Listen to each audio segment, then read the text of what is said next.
Benar. Oke, Bunda-Bunda, insya Allah hari ini kita akan masuk ke surah baru. Surah barunya, sebentar saya siapin dulu bahan ininya. Surah At-Takwir. Belum di.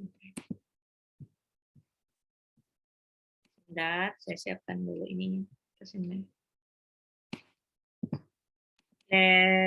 Seperti biasa, tugasnya adalah jangan lupa untuk menulis ulang, ya. Terus kalau misalkan ada yang, aduh saya masih kesulitan ini untuk menuliskan lagi setelah setelah udah ditulis, tapi kok masih belum hafal juga. Nah itu ala bisa karena biasa sih, insya Allah.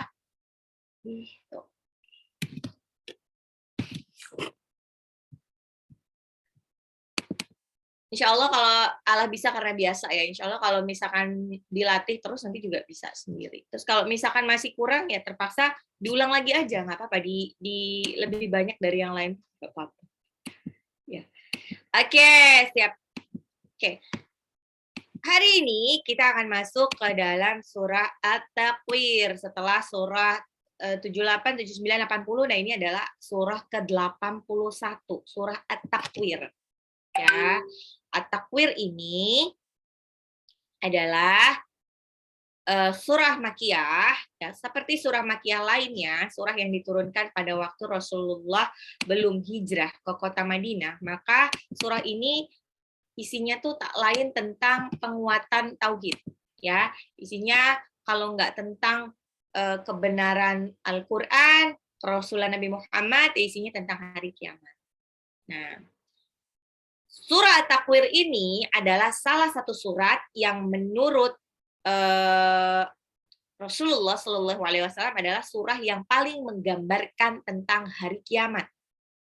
Ya, dalam suatu hadis yang diriwayatkan oleh Imam At-Tirmidzi, Nabi Shallallahu Alaihi Wasallam bersabda, barang siapa yang ingin merasakan hari kiamat seperti menyaksikan dengan mata kepala sendiri, hendaklah ia membaca idza syamsu kuwirat, idza sama'u fatarat, dan idza sama'u syaqqat. Itu hadis riwayat Tirmidzi, ya.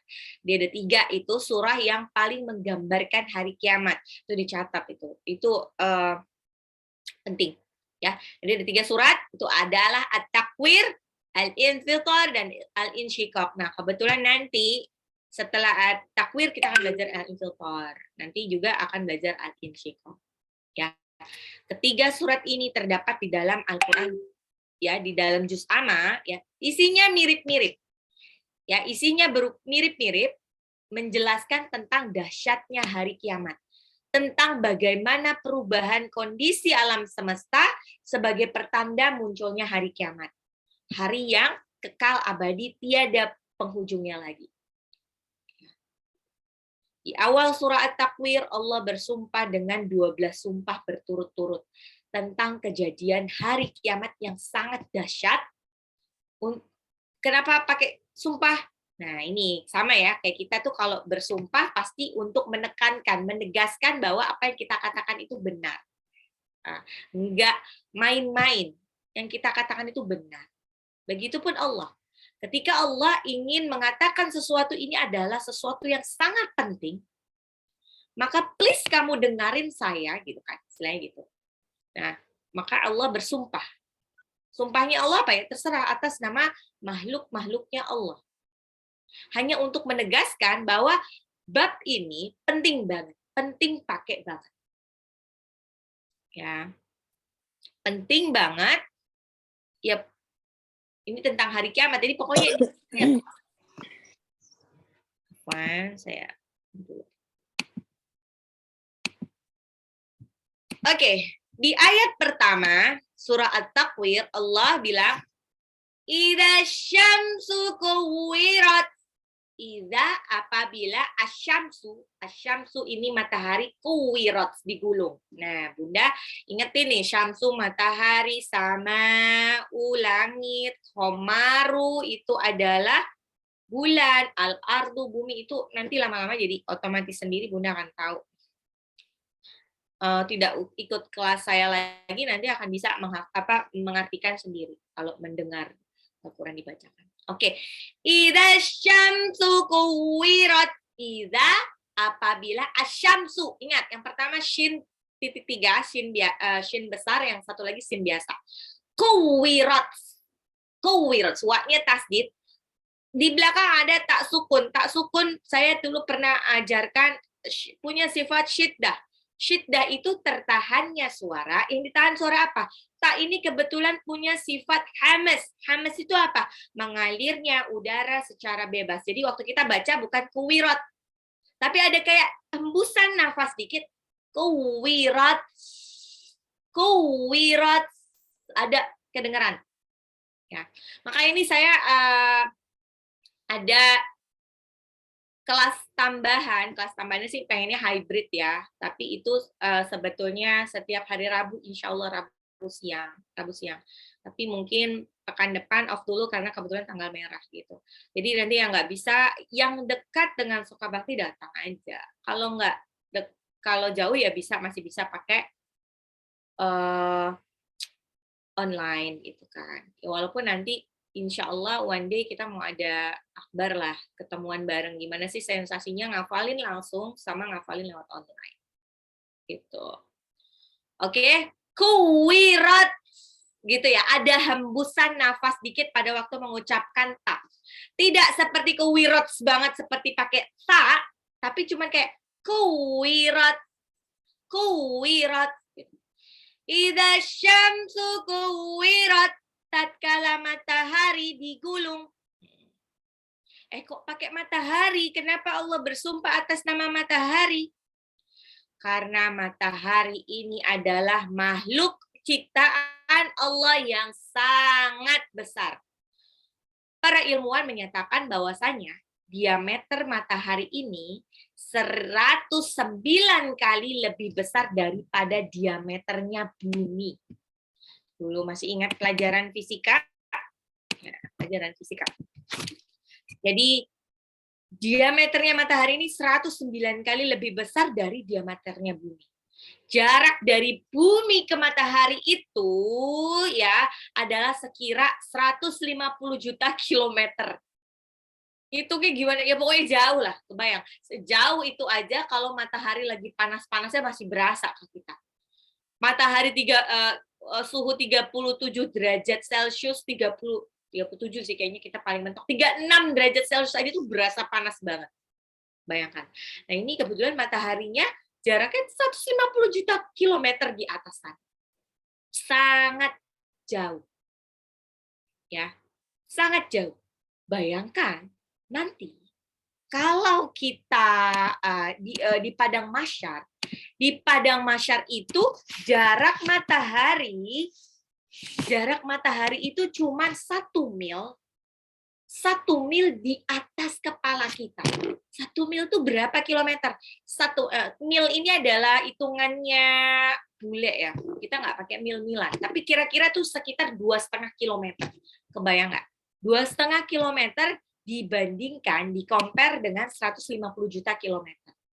Nah, makanya, dan kita nungguin di padang mahsyar itu ribuan tahun. Makanya rugi banget kalau kita berbuat maksiat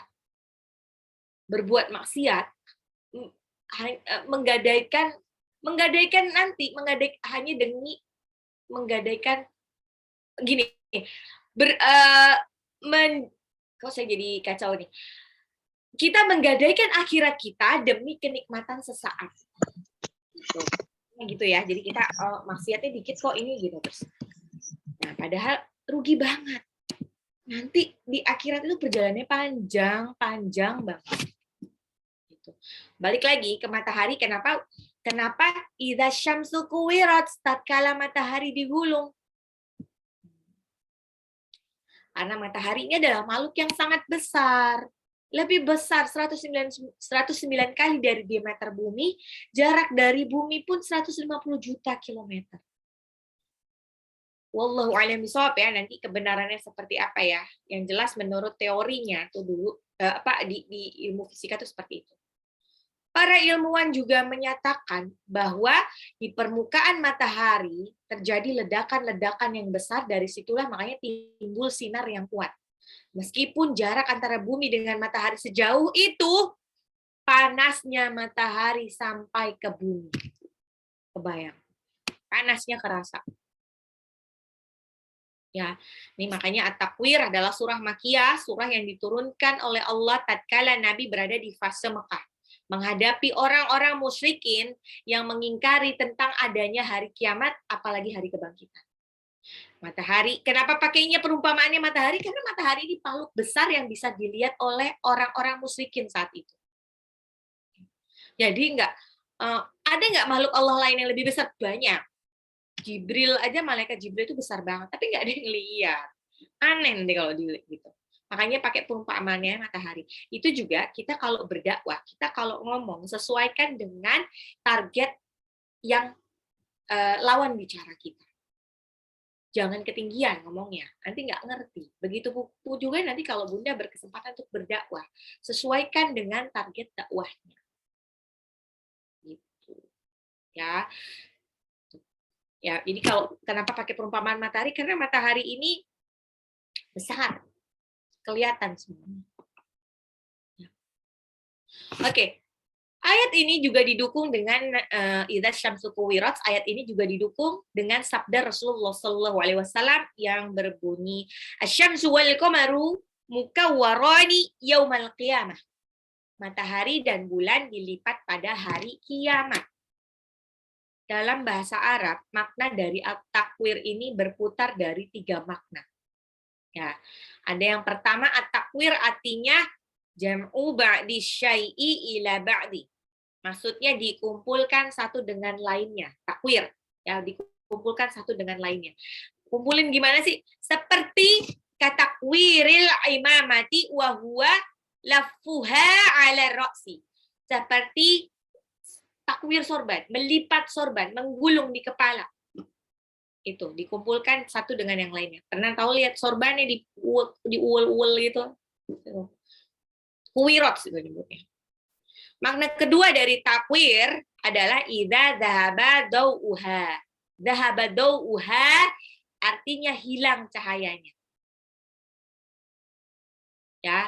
Jadi at-takwir bisa dikumpulkan satu dengan yang lainnya seperti melipat sorban. Yang kedua adalah hilang cahayanya. Yang ketiga, takwir itu adalah idza rumiya biha. Yaitu dilemparkan. Ya, jadi takwir, kalimat takwir di sini bisa diartikan matahari dilipat, dilemparkan, terus hilang cahayanya. Ya. Idza syamsu kuwirat, apabila matahari digulung. Digulungnya bukan sembarang gulung, tapi sampai hilang cahayanya. Oke. Idza syamsu kuwirat. Nah, disebut juga kenapa pakainya samsu ya? Pakainya samsu karena ini samsu ini adalah matahari ini adalah makhluknya Allah yang paling fenomenal juga. Matahari ini juga sebagai bahan bakar di akhirat. Nah, bahan bakar di akhirat. Neraka itu panasnya dari matahari. Bayangin, kita dan yang panas sampai ke bumi itu dikit banget. Ya. Terus kenapa juga di sini pakai sumpahnya Allah pakai idza syamsu kuwirat. Zaman dulu tuh masih banyak yang menyembah matahari. Sampai sekarang juga masih ada yang menyembah matahari. Jadi kebayang kalau idza syamsu kuwirat. Jadi mereka bisa membayangkan lah kenapa Allah bersumpah atas nama Syamsu. Oke. Idza syamsu kuwirat wa idzan nujumu kadarat wa idza, dan apabila an-nujumu bintang-bintang inkadarat berjatuhan. Wa idzan nujumu kadarat, dan apabila bintang-bintang berjatuhan. Inkadarat, berjatuhan ya. Inkadarat ini menurut para ahli tafsir tidak bisa diartikan berserakan, berjatuhan. Jadi jatuhnya itu asal-asalan. Beda ya antara jatuh Jatuh pakai satu tangan sama jatuh diabrakin gitu. Nah, ini wa idzan nujumu kadarat, nanti pada hari kiamat jatuhnya sembarangan, berserakan, nggak karu-karuan. Gitu. Ya, jadi mataharinya tergulung, bintang-bintang juga jadi berjatuhan. Ah, ini kenapa kok matahari tergulung semuanya jadi kena? Iya, karena ini kan kalau kita belajar dulu ilmu fisika ya, itu kan antara benda planet yang satu, antara matahari, bulan, dan bumi itu ada semacam gaya tariknya ya. Jadi kalau satu kenapa-napa, semua kena imbasnya. Kayak misalkan pas waktu bulan purnama, efeknya itu bisa sampai ke bumi. Kenapa? Jadi bisa pas bulan purnama biasanya laut pun pasang. Gitu. Jadi satu aja bermasalah, semuanya jadi kacau balau. Idza syamsu kuwirat wa idzan nujumu kadarat, dan tatkala bintang-bintang berjatuhan. Bintang-bintang berjatuhan pada waktu hari kiamat. Selain bintang-bintang, apa yang terjadi lagi? Wa idzal jibalu suyirat. Wa idza, dan apabila al-jibalu, gunung-gunung, suyirat, dijalankan. Wa idzal jibalu suyirat, apabila gunung-gunung dijalankan. Iya. Padahal gunung-gunung itu apa? Waktu kita belajar surah An-Naba. Padahal gunung-gunung itu wal jibala autada. Gunung-gunung itu seperti pasak, nggak bakal goyang. Nggak bakal hancur berantakan, gitu kan istilahnya. Tapi pada waktu hari kiamat, Allah buat ini menjadi goyang-goyang. Goyang-goyang jadinya apa? Jadinya kalau di surah An-Naba itu juga disebutkan, ingat nggak 20? Wasuyiratil jibalu fakanat saroba. Hingga kita tuh jadi mikir, itu fata morgana apa benar ya? Karena secara logika nggak mungkin gunung itu bergoyang-goyang. Ya, karena gunung-gunung itu yang tadinya sebagai pasak, kuli'at minal ardi wasuyirat fil hawai, dicabut dari pasaknya lalu dijadikan berjalan terbang di udara. Gak jelas. Kata Allah, Allah rubah batu yang kokoh menjadi debu yang berhamburan.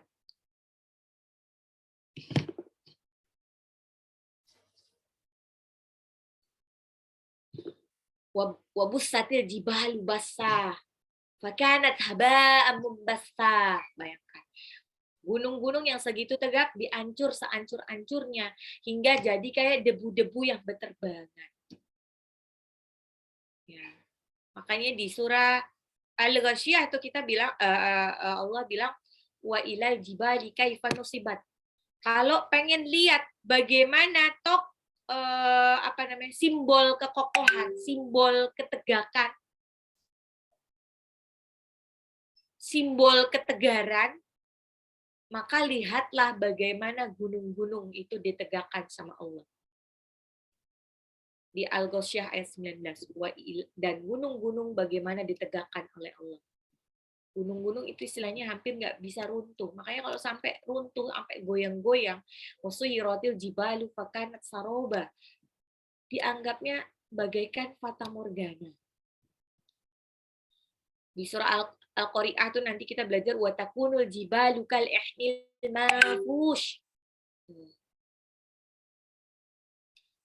Dan gunung-gunung seperti bulu yang dihambur-hamburkan.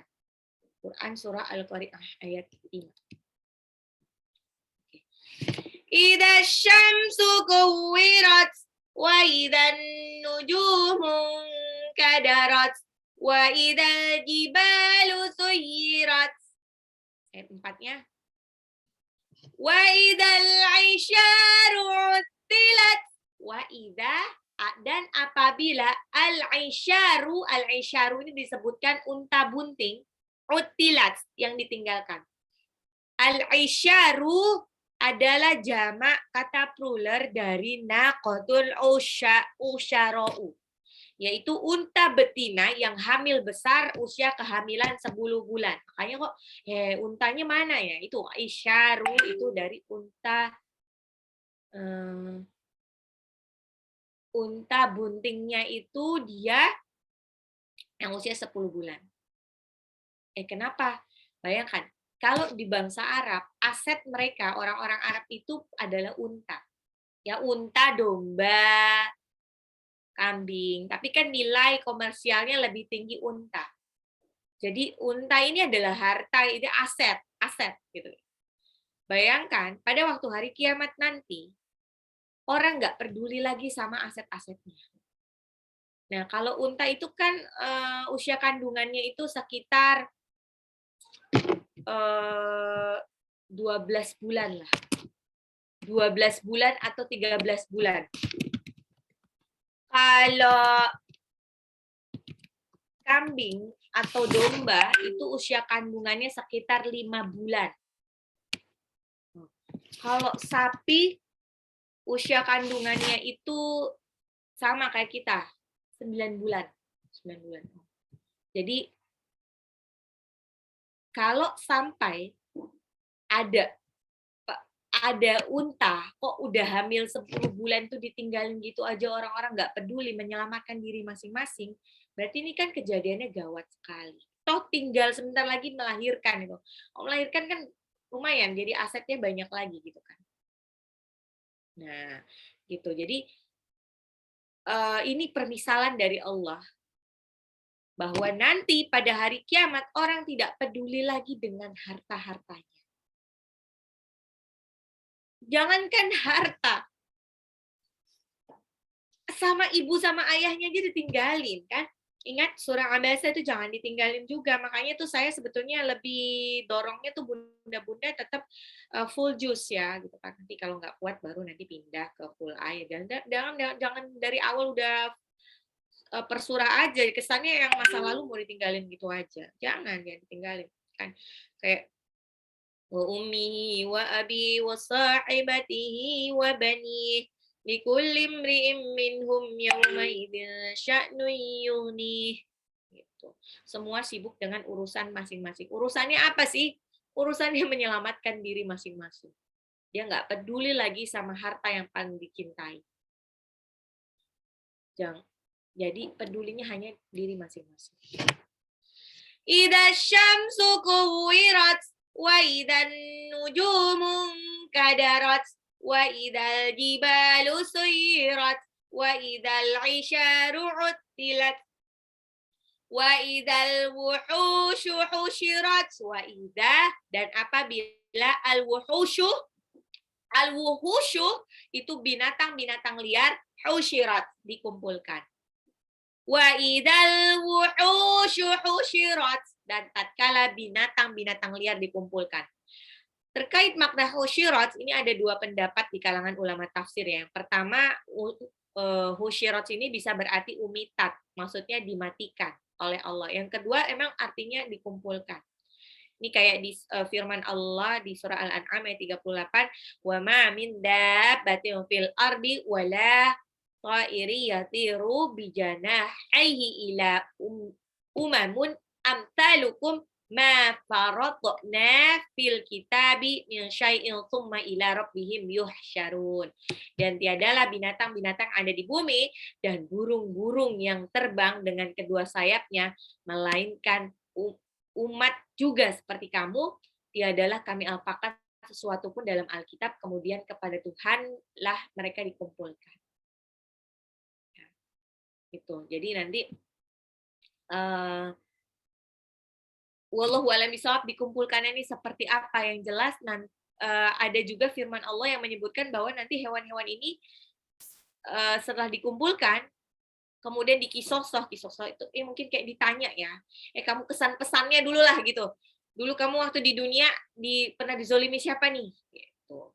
Jadi kalau sudah ditanya ya, karena itu nanti ada hubungannya dengan pencatatan amal kebaikan kita, amal kebaikan atau keburukan kita. Makanya nih, jangan macam-macam sama hewan, walaupun dia cuma hewan, tapi dia nanti kesaksiannya akan dimintai. Kesaksian akan dimintai dan itu akan menambah catatan amal kebaikan kita atau catatan keburukan kita. Kalau ketemu sama anjing buduk di jalan, jangan dilemparin batu. Takut ya udah takut, nggak usah dilemparin batu ya. Kalau perlu kasih makan itu anjing. Anjing itu cuma disebut najis, bukan berarti anjing itu kita punya hak untuk mensiksa anjing. Tidak. Ya, kita tetap harus berbuat baik kepada hewan apapun. Kepada hewan apapun. Siapa tahu, justru kita kan nggak pernah tahu ya kebaikan mana yang diterima sama Allah. Siapa tahu kebaikan kecil kita memberi makan kucing di jalanan atau anjing di jalanan itu yang justru diterima Allah, bukan sumbangan kita yang besar ke masjid. Kenapa? Biasanya kalau sumbangan besar kita ke masjid, itu lama-lama ada unsur dikit ujub atau riya.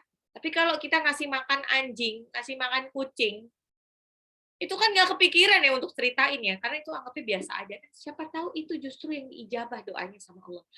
Ya, siapa yang diijabah? Kucing lah. Kucing sama anjing itu juga bisa berdoa loh. Dan doa mereka karena mereka tidak pernah berbuat dosa sama sekali, doa mereka dikabulkan. Ya, jadi jangan salah. Jadi maksudnya apa ya namanya? Jangan salah, mereka juga bisa berdoa, bisa meringankan dosa kita nanti. Bisa menambahkan catatan amal kebaikan kita nanti di akhirat. Gitu. Makanya suka lihat nggak sih di pinggir jalan itu ada orang-orang ya menurut saya dari penampilannya aja kemungkinan besar dia juga hidupnya tidak mapan, bajunya lusuh dengan penampilan seadanya gitu kan. Tapi dia masih punya pikiran untuk berbagi dengan kucing di jalanan. Masya Allah gitu. Itu banyak lagi kan. Berarti kan kucing-kucing itu mendoakan semua. Dan kucing itu kan kucing binatang-binatang itu nggak ada dosa loh dia. Kalau kucing mencuri dosa nggak? Enggak. Dia kan hewan, tidak diberikan akal. Mereka diberikan otak untuk berpikir, tapi mereka tidak bisa membedakan baik dan benar. Itu bedanya akal manusia dengan kucing. Jadi kalau ada kucing mencuri ikan terus kok dipukul sama manusianya yang di kecolongan hewan itu yang error siapa? Yang error yang mukul lah. Namanya kucing gitu kan. Dia mungkin sudah memberi kode-kode khusus bahwa dia lapar, butuh makan. Tapi kita nggak peka. Makanya otak mereka bekerja untuk menyelamatkan hidupnya dengan cara mencuri makan.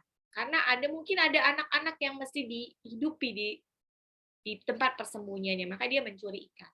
Jadi kalau ada kucing yang mencuri ikannya bunda, ayamnya bunda, jangan dipukul kucingnya, apalagi diapain lagi. Nah, itu kan emang rezekinya si kucing. Mungkin rezekinya dari bunda. Qadarullahnya, insyaallah. Insyaallah itu nanti kalau kita ikhlas, itu juga jadi doa. Pasti dia berdoa kan, apalagi mungkin ada anak-anaknya di tempat persembunyian ini dia berdoa. Ya Allah, semoga yang punya ikan diberikan rezeki yang banyak. Biar kita bisa nyolong lagi. Ayat 6. Wa idal biharu sujirat. Wa idza dan apabila al biharu lautan sujirat. Sujirat itu dibakar. Wa idzal biharu sujirat dan apabila lautan dibakar. Wa idzal biharu sujirat dan apabila lautan dibakar. Pada waktu hari kiamat nanti ya,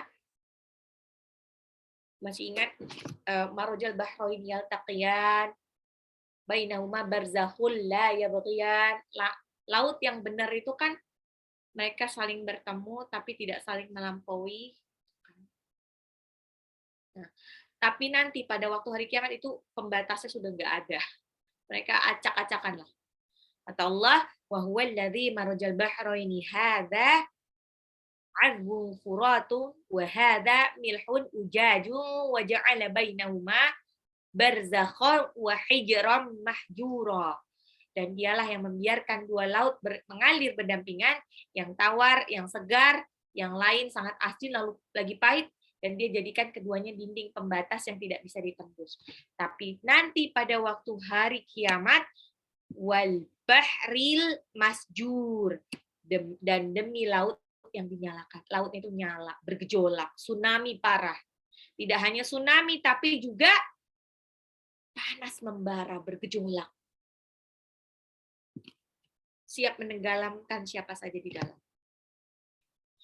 Idza syamsu kuwirat wa idzan nujumu kadarat wa idzal jibalu suyirat wa idzal jibalu suyirat wa idzal 'isyaru 'uttilat wa idzal wuhushu husyirat wa idzal wuhushu husyirat wa idzal biharu sujjirat, dan apabila al-biharu lautan dibakar, sujirat. Sampai 6 aja dulu ya.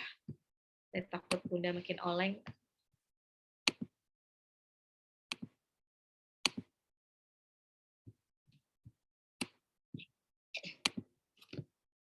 Oke, takwir ayat satunya.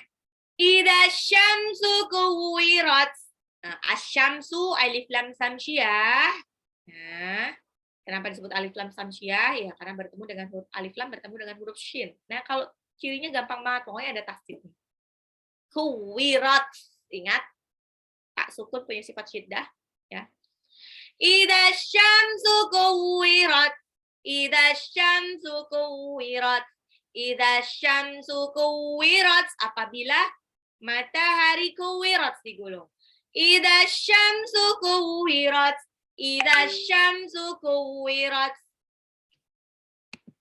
wa idzan nujumu kadarat, wa idza, dan apabila an-nujumu, bintang-bintang, kadarat, berjatuhan.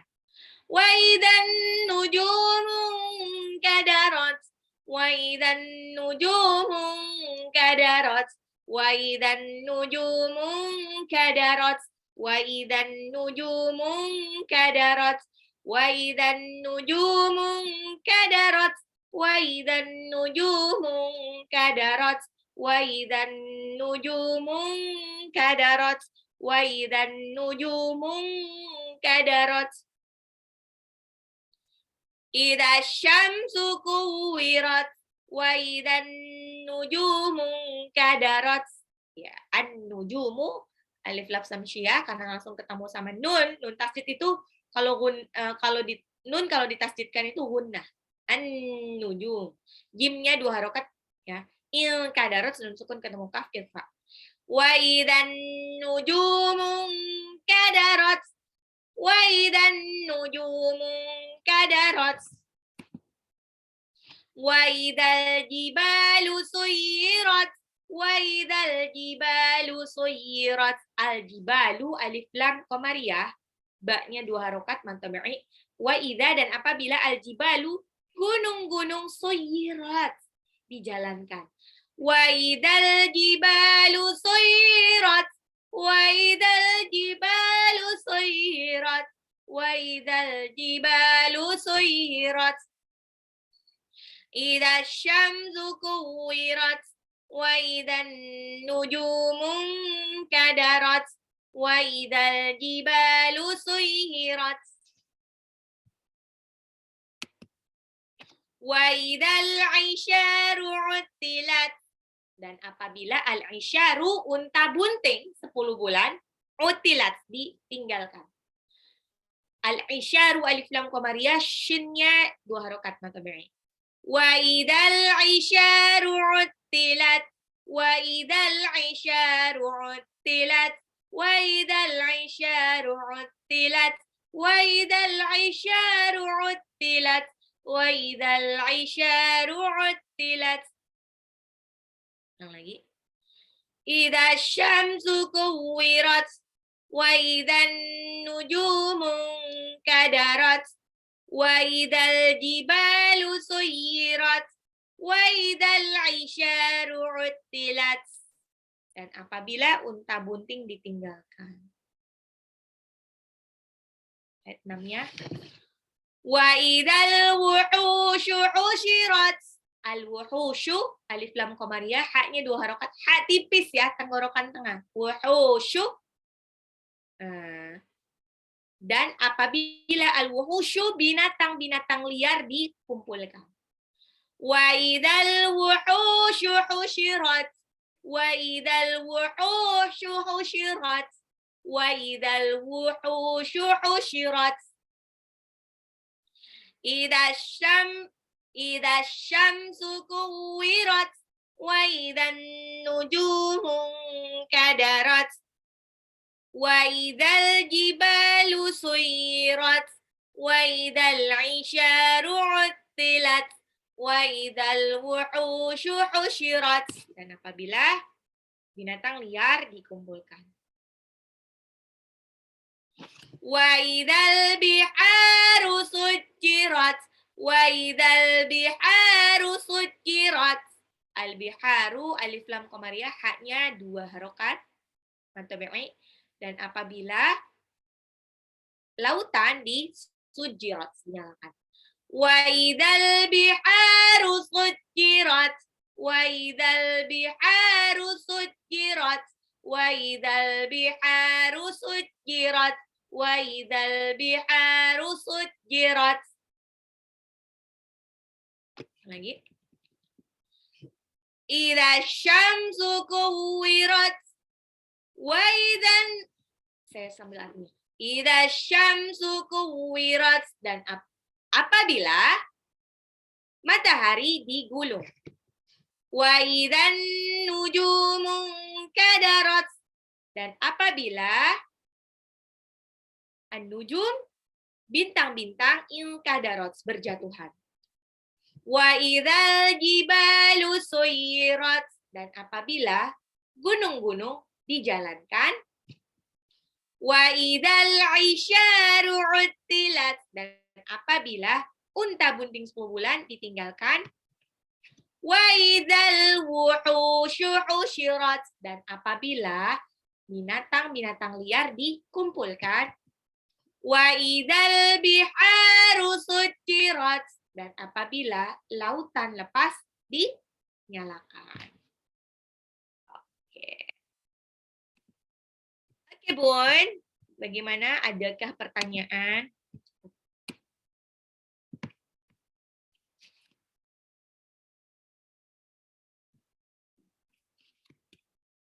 Oke. Adakah pertanyaan? Ini kenapa dikit-dikit? Ya, biar nggak oleng nih. Ini kata-katanya agak lebih apa ya? Spesial.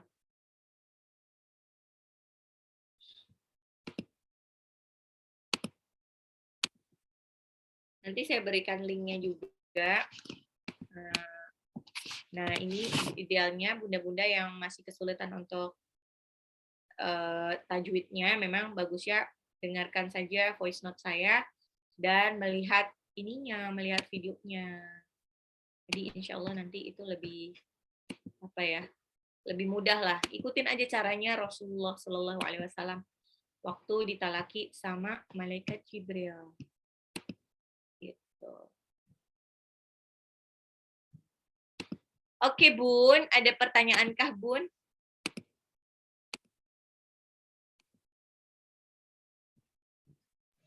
Assalamualaikum Ustazah. Ini mau tanya, di padang mahsyar kan kita nanti dikumpulkan ya Ustazah.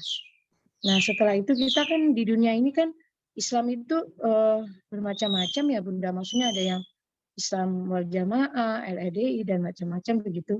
Apakah kita juga nanti sama dikumpulkan pada hari itu? Kita aja Ustazah. Semua orang nanti akan dikumpulkan sesuai dengan golongan.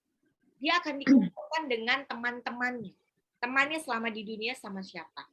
Dan itu nanti akan terlihat juga. Wallahu a'lam bishawab, kita nggak boleh mengejudge ya, mengejudge mana Islam mana yang paling benar, mana Islam yang salah. Yang jelas Islam yang benar adalah insya Allah Islam yang sesuai dengan Al-Quran dan Hadis.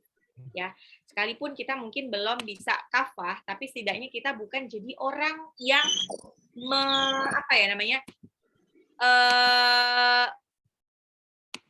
mengolok-olok Al-Quran dan hadis gitu kan. Terus apakah kita akan dikumpulkan dengan mereka? Kalau Bunda tidak termasuk dengan golongan mereka, maka Bunda akan dikumpulkan dengan golongannya Bunda. Ya, jadi semua akan dikumpulkan sesuai dengan golongan masing-masing. Ya, wallahu a'lam bishawab, mana golongan yang diridhoi Allah, mana yang tidak. Yang jelas nanti dari awal dia dibangkitkan itu sudah kelihatan dari mukanya, ya, seperti di surah Abasa itu. Jadi muka yang dia apa namanya, insya Allah bakalan masuk surga, dia akan bentuknya seperti apa? Wujuhu yaumaidin musfirah, dahikatun mustabsyirah. Sedangkan orang-orang yang kelak dia akan masuk neraka, dia akan wa wujuhu yaumaidin 'alaiha ghabarah tarhaquha qatarah. Seperti itu. Jadi nanti kita ya udah, kalau sekarang mah insya Allah ya, sebanyak mungkin cari kebenaran. Nah, cari kebenarannya gimana? Nah, ini dia masalahnya. Sebagai orang awam, kita akan susah untuk mencari kebenaran. Makanya saya tuh kadang-kadang, kenapa di grup ini tuh kita banyak-banyakin ada murojaah, ada tilawahnya juga jangan lepas gitu. Jadi nggak cuma kajian-kajian doang, karena dengan semakin banyak kita berdekatan dengan Al-Quran, insya Allah hati kita tuh jadi lembut, jadi lebih mudah untuk menerima kebenaran.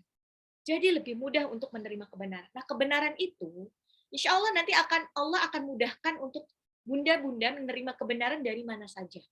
Karena bunda sudah istilahnya hatinya itu sudah terpatri dengan Al-Quran.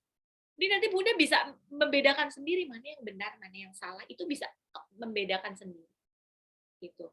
Makanya kadang-kadang kenapa sih jarang orang yang mau menghafalkan Al-Quran ya? Jarang loh Bun. Even itu banyak juga yang di luar sana banyak yang misalkan dia mungkin pakaiannya jauh lebih syar'i, tapi takut kalau diajak hafalan Quran. Karena memang hafalan Quran itu butuh komitmen yang keras banget. Butuh komitmen yang kuat sekali. Gitu kan. Jadi kalau oleng dikit tuh maksudnya kita maksiat dikit, even itu maksiat kecil gitu kan, kadang-kadang itu bisa melupakan hafalan-hafalan kita. Jadi kalau bunda hafalannya kok lupa-lupa, itu sebetulnya warning, early warning dari Allah. Mungkin ada yang tidak diridhoi Allah dari kegiatannya bunda. Itu. Jadi bukan karena otaknya bunda sudah nggak kuat lagi untuk menghafal, tidak. Kapasitas otak tidak berkaitan dengan mudah atau tidaknya menghafalkan Al-Quran. Karena Al-Quran itu memilih sendiri siapa yang berhak untuk menghafalnya. Toh banyak yang dia sebetulnya punya kapasitas otak yang terbatas, karena dia punya kelainan otak dan lain sebagainya, dia bisa jadi penghafal Quran. Ada orang yang tua banget, tetap bisa jadi penghafal Quran. Itu. Jadi nanti yang jelas adalah kita akan dikumpulkan dengan golongan kita. Ya. Nanti Allahu a'lam bishawab, nanti lah yang tukang dugem kumpulnya sama orang-orang yang suka dugem. Koruptor-koruptor akan kumpul dengan koruptor-koruptor. Orang anak-anak pengajian akan kumpul dengan pengajian-pengajian. Gitu. Tapi kita sekarang nggak boleh ngejudge mana yang paling benar, mana yang salah. Selain yang udah jelas-jelas nyata dia error gitu kan ya. Yang error siapa? Ya error yang dia menyalahi aturan Al-Quran dan hadis. Siapa contohnya ya? Kasat matanya ya Syiah. Syiah itu bukan Islam, gitu kan. Tapi nggak tahu kenapa dia jadinya disebutnya Islam. Gitu kan. Syiah itu tidak Islam karena kebetulan pernah tahu syahadatnya itu berbeda. Syahadatnya berbeda dan ternyata saya jadi tahu ya belakangan Syiah itu kan banyak juga pesantrennya, tapi pesantrennya itu nggak ada yang programnya itu takhusus lah menghafal Quran tuh nggak ada. Di pengajian-pengajiannya Syiah itu ternyata juga mereka nggak menghafalkan Quran. Saya juga bingung kenapa dia nggak menghafalin Quran ya, kenapa ya gitu kan. Padahal kalau secara simbol itu Masya Allah banget ya, maksudnya keren lah, benar-benar syai banget. Ternyata Al-Qurannya itu beda, nggak tahu ditambah-tambahin juga. Wallahu a'lam bishawab. Beda, tampilan Al-Qurannya beda. Isinya juga ternyata beda. Jadi mungkin dia bingung ya kalau ngafalinnya mungkin agak susah jadi karena udah bukan kan kalau Al-Quran kan emang udah Allah jamin banget ya fi kitabim maknun la yamassuhu illal mutahharun. Dijamin sampai akhir hayatnya, sampai akhir dunia ini akan ya seperti itu Al-Quran. Al-Quran yang benar ya. Dan insya Allah akan dimudahkan orang-orang untuk menghafal Al-Quran. Itu Bun, apakah bisa menjawab pertanyaannya?